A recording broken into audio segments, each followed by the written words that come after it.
आगामी विधानसभा चुनाव को लेकर चुनाव आयोग ने हाल ही में तारीखों का ऐलान कर दिया है।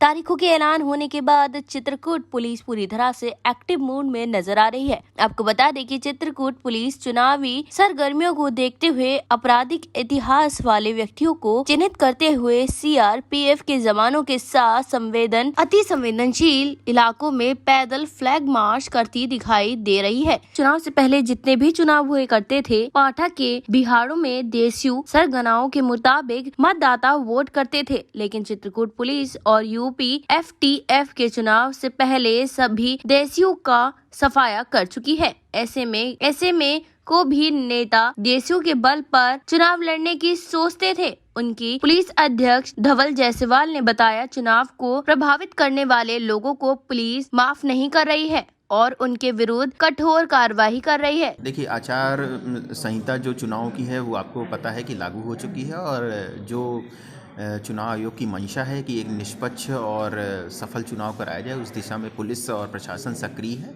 ऐसे सभी क्षेत्र जहां पर पहले समस्याएं रही हैं उनको संवेदनशील कैटेगरी में लाया गया है और उनकी अलग से मॉनिटरिंग की जा रही है। वहां पर अतिरिक्त फोर्सों का गठन किया गया है। इसके अलावा जो एरिया डोमिनेशन टीम है वो भी जिले में आ चुकी है, जो विभिन्न क्षेत्रों में भ्रमण करके एरिया डोमिनेशन की टीम कार्य कर रही है। और ऐसे सभी व्यक्ति जो भी चुनाव की निष्पक्षता को प्रभावित कर सकते हैं उन पर निरोधात्मक कार्रवाई की जा रही है। और प्रशासन की तरफ से ये कड़ा संदेश है कि कोई भी व्यक्ति जो चुनाव की निष्पक्षता को प्रभावित करने का प्रयास करेगा उस पर कड़ी से कड़ी कार्रवाई की जाएगी।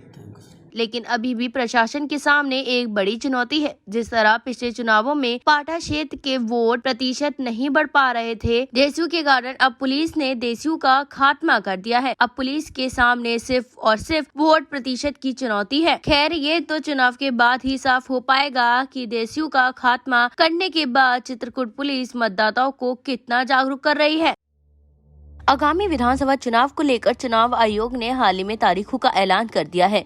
तारीखों के ऐलान होने के बाद चित्रकूट पुलिस पूरी तरह से एक्टिव मोड में नजर आ रही है। आपको बता दें कि चित्रकूट पुलिस चुनावी सरगर्मियों को देखते हुए आपराधिक इतिहास वाले व्यक्तियों को चिन्हित करते हुए CRPF के जवानों के साथ अति संवेदनशील इलाकों में पैदल फ्लैग मार्च करती दिखाई दे रही है। चुनाव से पहले जितने भी चुनाव हुए करते थे, पाठा के बिहारों में देसियों सरगनाओं के मुताबिक मतदाता वोट करते थे, लेकिन चित्रकूट पुलिस और यूपी FTF के चुनाव से पहले सभी देसियों का सफाया कर चुकी है। ऐसे में को भी नेता देसियों के बल पर चुनाव लड़ने की सोचते थे। उनकी पुलिस अध्यक्ष धवल जायसवाल ने बताया, चुनाव को प्रभावित करने वाले लोगों को पुलिस माफ नहीं कर रही है और उनके विरुद्ध कठोर कार्रवाई कर रही है। देखिए, आचार संहिता जो चुनाव की है वो आपको पता है कि लागू हो चुकी है और जो चुनाव आयोग की मंशा है कि एक निष्पक्ष और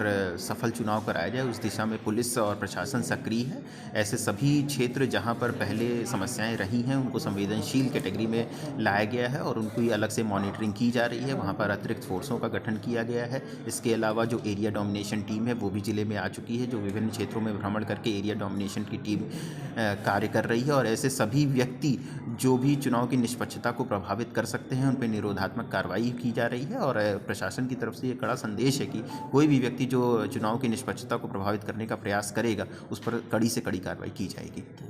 लेकिन अभी भी प्रशासन के सामने एक बड़ी चुनौती है। जिस तरह पिछले चुनावों में पाठा क्षेत्र के वोट प्रतिशत नहीं बढ़ पा रहे थे देसियों के कारण, अब पुलिस ने देसियों का खात्मा कर दिया है। अब पुलिस के सामने सिर्फ और सिर्फ वोट प्रतिशत की चुनौती है। खैर, ये तो चुनाव के बाद ही साफ हो पाएगा कि देसियों का खात्मा करने के बाद चित्रकूट पुलिस मतदाताओं को कितना जागरूक कर रही है।